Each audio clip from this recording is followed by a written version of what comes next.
Olá, esse vídeo faz parte do primeiro trabalho de sistemas distribuídos, que seria implementar o algoritmo de eleição Bully. Então, vamos começar pela classe Bully aqui que eu tenho, que eu desenvolvi. Que a classe Bully possui? Ela possui uma lista de processos, que seria guardar todos os processos que estão já criados nela. E eu possuo aqui uma outra classe que vem lá de processo, que é o coordenador, para saber quem é o coordenador no exato momento.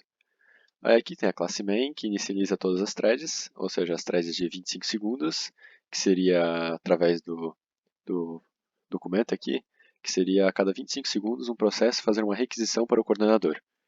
Então eu faço ela aqui, eu crio a thread B, que seria de 30 segundos, que é a cada 30 segundos um novo processo deve ser criado.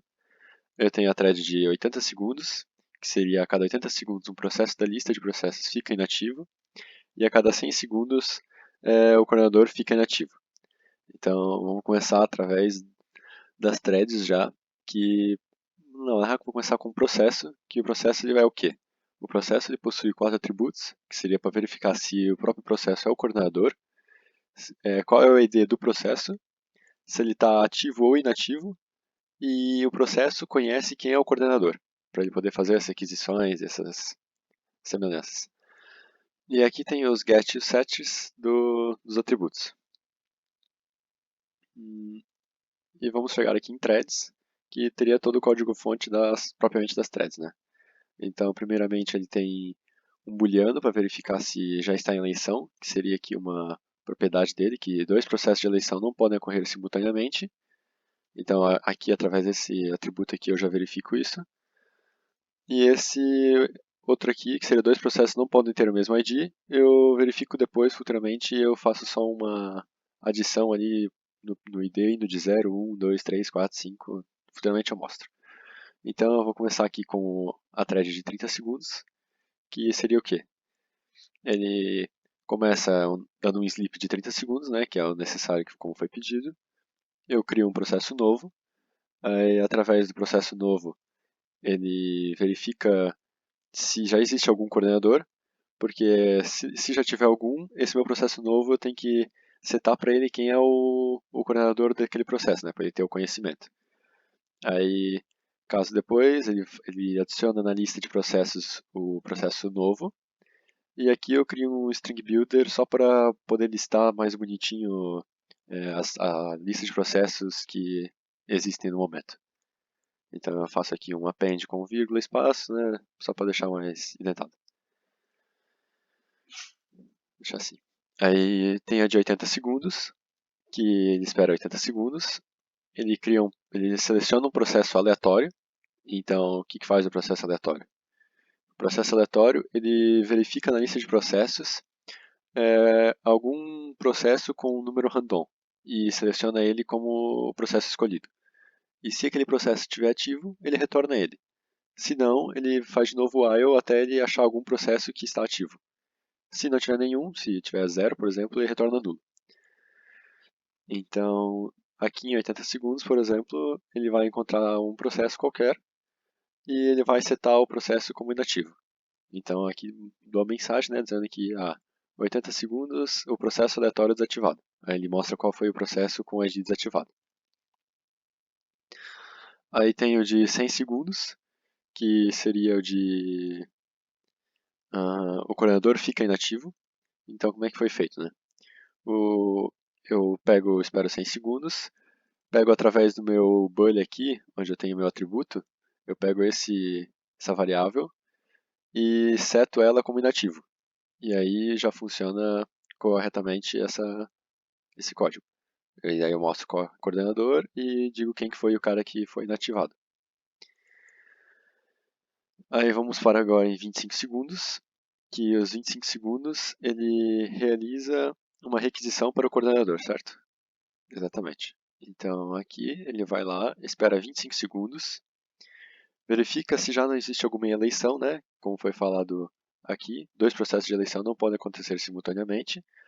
Então eu verifico se já não existe alguma eleição. Se já tiver, eu só caio fora. Se não existir, ele começa um. Começa não, ele começa o código para possivelmente ir para uma eleição. Então o que acontece? 25 segundos chamou a eleição. Aí eu seleciono um processo aleatório, verifico se esse meu processo está de frente nulo.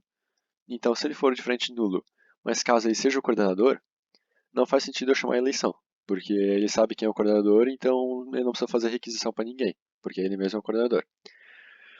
Caso contrário, caso ele não seja o coordenador, eu verifico se naquele processo existe algum coordenador. Se ele não existir, e se existir e o coordenador estiver ativo, então eu não preciso inicializar também, porque está correndo tudo está funcionando corretamente. É só o processo ir lá e chamar o coordenador para verificar se pode fazer uma requisição ou não. Caso o coordenador não esteja ativo, então eu preciso realizar uma eleição. Então como é que eu faço isso? Eu eu chamo a classe eleição passando o P aleatório, que seria o meu processo aqui em cima. Daí, como é que isso funciona? Eu seto meu booleano de eleição para true, para dizer que já está ocorrendo uma eleição no momento. Seleciono um possível coordenador como meu processo passado como parâmetro e faço um for de toda a minha lista, passando e percorrendo todos os meus processos. Então, de cada processo, eu verifico se o processo está ativo e se o ID do processo do for é maior do que o ID do processo que eu passei como parâmetro. Caso o processo seja maior, então eu vou lá e atualizo meu possível coordenador como o processo que teve o ID maior. E aí, dessa forma vai funcionando o código-fonte, certo? Então, por exemplo, se eu tenho aqui foi passado o ID 4 como parâmetro e possui o ID 5 e 6, alguma hora o ID 4 vai ser maior ou menor do que o do possível coordenador que foi passado. Então eu vou ter que ir atualizando o meu possível coordenador de acordo com o ID mais alto. Que aí no final vai ter uma hora que eu vou estar com o ID mais alto como possível coordenador e aí não vai precisar cair nesse for. Logo, o controlador aqui embaixo vai estar igual a zero, porque eu inicializo toda vez aqui como zero. Então, quando esse possível coordenador for o ID mais alto, eu vou conseguir entrar nesse, nesse else aqui. E aí, o que vai acontecer? Eu vou percorrer o for, passando novamente o processo e percorrendo a lista de processos. E eu aviso para todo mundo que o cara como possível coordenador é o coordenador agora. Então eu aviso todos os outros processos para ter esse conhecimento. Então eu seto o meu processo como coordenador e dou um system.out.print aqui dizendo que o novo coordenador é o processo com ID tal e ele avisa o processo com ID tal que ele é o novo coordenador. E, por exemplo, aqui vem um problema, porque eu tenho esse atributo aqui ainda. Então, através desse atributo, eu tenho que setar o coordenador como false, porque ele não é mais, o antigo coordenador não é mais coordenador. Então, eu tenho que setar essa variável como false. Então, caso exista algum coordenador antes dele, eu vou lá, seto como false, atualizo o meu coordenador do bully e seto esse novo como true. E aí finaliza a eleição. E o código-fonte seria completo esse daí. Agora eu vou mostrar ele funcionando aqui por uns 2 minutinhos.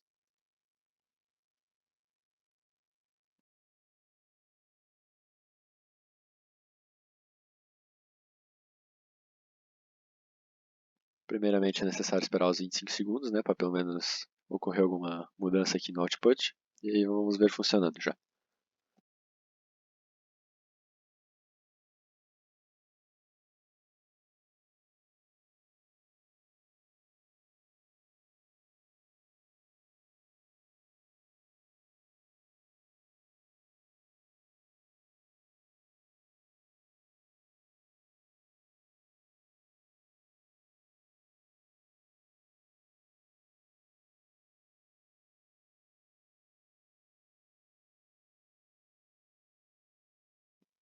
Ó, aqui ele primeiramente tentou criar uma eleição, mas como não tinha nenhum processo ainda, não fez nada. E aos 30 segundos ele criou um novo processo, que seria o processo com ID 0. E aí, logo após, ele chamou a eleição novamente. Então, o processo aleatório que chamou a eleição foi o 0, e o novo coordenador, que é o 0, avisou para todos que ele é o novo coordenador. E aí, logo depois, foi criado um novo processo, que agora tem o processo 0 e o processo 1.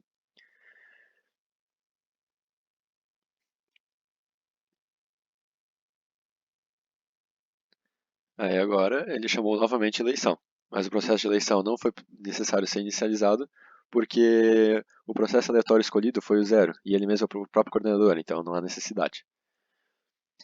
Aí agora ocorreu em 80 segundos, que em 80 segundos ele desativa qualquer processo, e desativou o processo 1.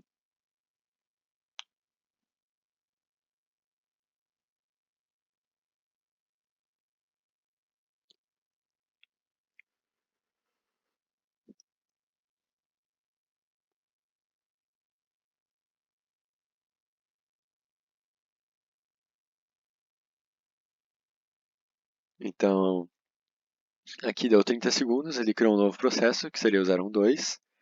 Foi desativado o coordenador, 0, quando deu 100 segundos, e 25 segundos ele criou uma nova eleição. Quem que foi o processo aleatório? Foi o 2.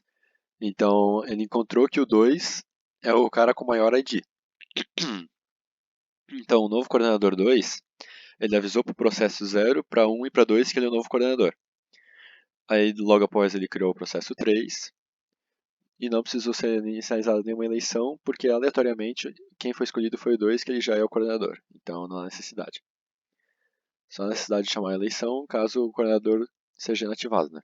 Que vai ser daqui a 100 segundos ali, de novamente.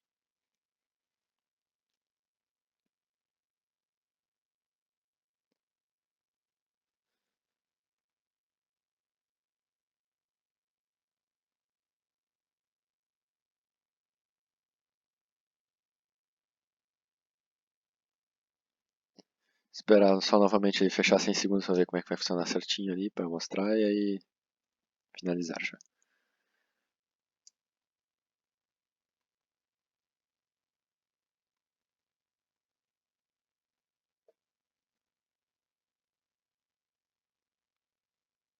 Ó, então em 100 segundos o coordenador foi desativado. Como o coordenador foi desativado, no momento não possui nenhum coordenador, certo? Então o processo aleatório chamou a eleição 5. O novo coordenador, que é o 5, que no caso foi o cara com maior ID aqui, ele avisou para o processo de toda a lista de processos, né, que ele é o novo coordenador. E aí vai novamente repetindo aqui, né, que criou uma nova lista e assim vai indo. Então esse é o vídeo. Espero que tenha explicado bem. E o algoritmo de eleição Bunny é basicamente feito dessa forma. Obrigado.